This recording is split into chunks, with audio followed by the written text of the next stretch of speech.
So এখন আমরা শিখব পজিশন ভেক্টর, যেটা অনেক গুরুত্বপূর্ণ একটা টপিক এবং এটা কিন্তু আপনার প্রায় পরীক্ষার হলে আপনার ম্যাথ করতে গেলে পজিশন ভেক্টরের আইডিয়া থাকা অনেক ইম্পর্টেন্ট। ইনফ্যাক্ট আমরা যখন ভবিষ্যতে অনেক ম্যাথমেটিক্সের থিওরি শিখবো, ফর্মুলা শিখবো, তখন পজিশন ভেক্টর আমাদের অনেক কাজে আসবে। ঠিক আছে, সো আপাতত আমার কাছে একটা গ্রাফ চিন্তা করতে পারে যে ও এ ও বি একটা গ্রাফ আছে। ঠিক আছে, এখন এই গ্রাফটা এভাবে এভাবে আমাদের ইলংগেট করেছে, দেওয়ার দরকার নেই। সো এখানে আমাদের একটা মেইন পয়েন্ট, একটা যেমন মূল বিন্দু আছে বা মেইন পয়েন্ট যেটা আমাদের ও। ঠিক আছে, সো এই যে ও পয়েন্ট যেটা আছে,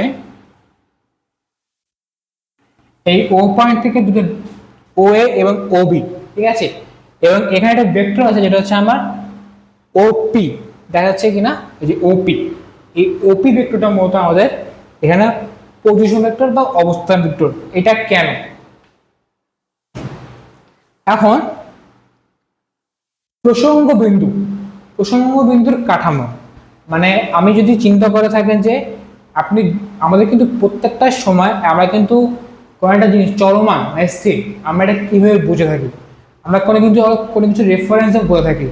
সাপোজ আমি যদি আপনাকে বলি যে আমার অবস্থান কোন জায়গায়, আপনি কিন্তু এটা একটু কনফিউশন করবেন।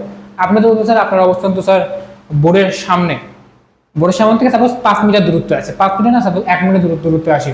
কিন্তু যে আরেকজন বলে স্যার আপনি এই দালান থেকে 2 মিটার দূরত্বে আছে, ও কি ভুল বলছে? না।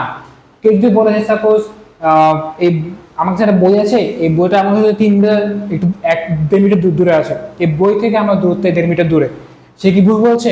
না। বা সাপোজ কেউ হচ্ছে অস্ট্রেলিয়াতে, সে বলছে তার থেকে আমার দূরত্ব হচ্ছে কয়েক হাজার কিলোমিটার, সে কি ভুল বলছে? না। সো আমরা কিন্তু অলওয়েজ একটা রেফারেন্স পয়েন্ট ধরে নিই। রেফারেন্স পয়েন্ট মানে কি, যে এই পয়েন্টের সাপেক্ষে, ঠিক আছে, সো কোনো একটা বস্তু গতিশীল নাকি স্থির, আমরা কিন্তু অলওয়েজ একটা পয়েন্টের চিন্তা করে থাকি। ঠিক আছে, সো সাপোজ এই যে এটা একটা আমাদের প্রসঙ্গ কাঠামো মানে কি, এটা আমাদের রেফারেন্স পয়েন্ট। সাপোজ এখানকার কোনো একটা বস্তু এখানে দাঁড়িয়ে আছে, ঠিক আছে, সো আপনি চিন্তা করে থাকেন যে এই যে এই পয়েন্টটার সাপেক্ষে এটা কিন্তু অলওয়েজ এই জায়গায় আপনার আছে, তখন আমরা বলতে পারি যে এটা একটা স্থির বস্তু। ঠিক আছে, সাপোজ কোনো একটা বস্তু এইভাবে চলতেছে, ঠিক আছে, তখন প্রথম ক্ষেত্রে এটার সাপেক্ষে এটা অবস্থান হবে এই জায়গাতে, পরের জায়গা হবে এই জায়গাতে, পরের জায়গা হবে এই জায়গাতে, এই জায়গাতে, এই জায়গাতে। আপনি যদি চিন্তা করে থাকেন, এটা কিন্তু মাল্টিপল পয়েন্ট ক্রিয়েট হচ্ছে, যার কারণে এটি একটা গতিশীল অবস্থায় পরিণত হচ্ছে, যে না এটা কখনো এক জায়গায় নেই, অথচ সেটা এভাবে থাকতে পারে। ঠিক আছে, এভাবে হাজার হাজার হতে পারে। সো এটা এখানে কিন্তু কোনো স্থির নেই। সো আমরা অলওয়েজ কোনো কিছু পয়েন্ট সাপেক্ষে, যেটাকে আমরা রেফারেন্স পয়েন্ট বলে থাকি, প্রসঙ্গ কাঠামো হচ্ছে আমাদের এমন একটা কাঠামো, যে কাঠামোর রেসপেক্টটা আমরা বলতে পারি যে ওইটা স্থির নাকি গতিশীল। তো এখানে একটা প্রসঙ্গ কাঠামো আমাদের কাছে আছে। এই প্রসঙ্গ কাঠামোটা মূল পয়েন্ট, যেটা আমাদের পাদবিন্দু বলে থাকি, যে এই যে কাঠামোতে যেখানে ইন্টারসেক্ট করছে, এই যে এই পয়েন্টটাকে, এটা কিন্তু আমাদের ইন্টারসেক্ট পয়েন্টটাকে হচ্ছে আমাদের মূলবিন্দু। এই মূলবিন্দুর রেসপেক্টে কোন একটা ভেক্টরের অবস্থান কিন্তু আমরা ডিকোড করতে থাকি। ঠিক আছে, সো আমরা এটা বলতে পারি যে এই যে ওপি ভেক্টরটা, এই ওপি ভেক্টরটা অবস্থান কোন দিকে, ও ভেক্টরের রেসপেক্টে ওপি অবস্থানটা ভেক্টর এই দিকে। ঠিক আছে, সো এটা কিন্তু একটা পজিশন ভেক্টর। কারণটা কি, এই যে আমরা যে এটা যে পজিশনটা বলছি, এই পজিশনটা কিন্তু আমরা ও এ বি, এই পজিশন কাঠামো রেসপেক্টে বলছি। ঠিক আছে, সো এখানে এবং এখানে আমরা একটা ভেক্টর চিন্তা করে থাকি, আর ভেক্টর। ঠিক আছে, তো এই যে আর ভেক্টরটা, এর পজিশনটা কোথায়, এটা হচ্ছে ওপি দিকে। ঠিক আছে, রেসপেক্ট টু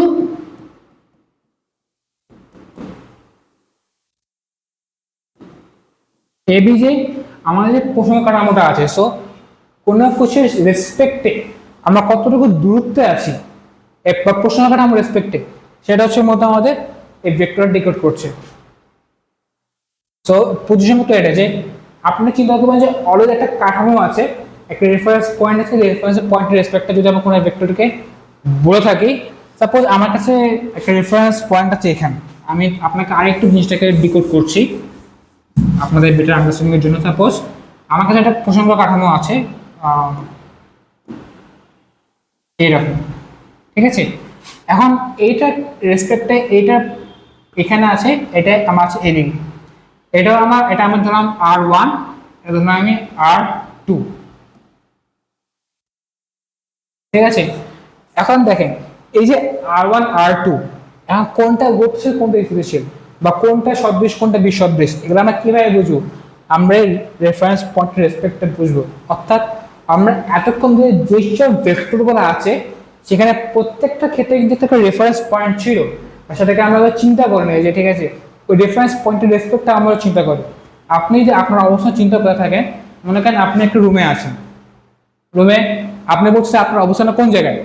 এখন মনে করেন আমরা যখন গ্রাফ করে থাকি আমরা কিন্তু অলওয়েজ x5 পয়েন্ট চিন্তা করে থাকি, অর্থাৎ আমাদের এদিকে হচ্ছে আমাদের x পয়েন্ট, এদিকে হচ্ছে আমাদের y পয়েন্ট। তো এই যে x5 যে পয়েন্টটা, এটা দাম 0 0, ঠিক আছে। তাহলে এই যে ওপি ভেক্টরের অবস্থানটা কোন জায়গায়, এটা হচ্ছে আমাদের xy পয়েন্টে কিন্তু আমাদের অবস্থানটা আছে। বা যদি দুইটা বিন্দু রেসপেক্টে আমি যদি বলে থাকি তাহলে 0, x,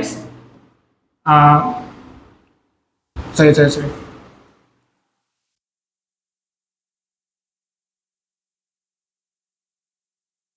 একটা হচ্ছে আমার x, 0, আর একটা হচ্ছে আমার 0, y, ঠিক আছে।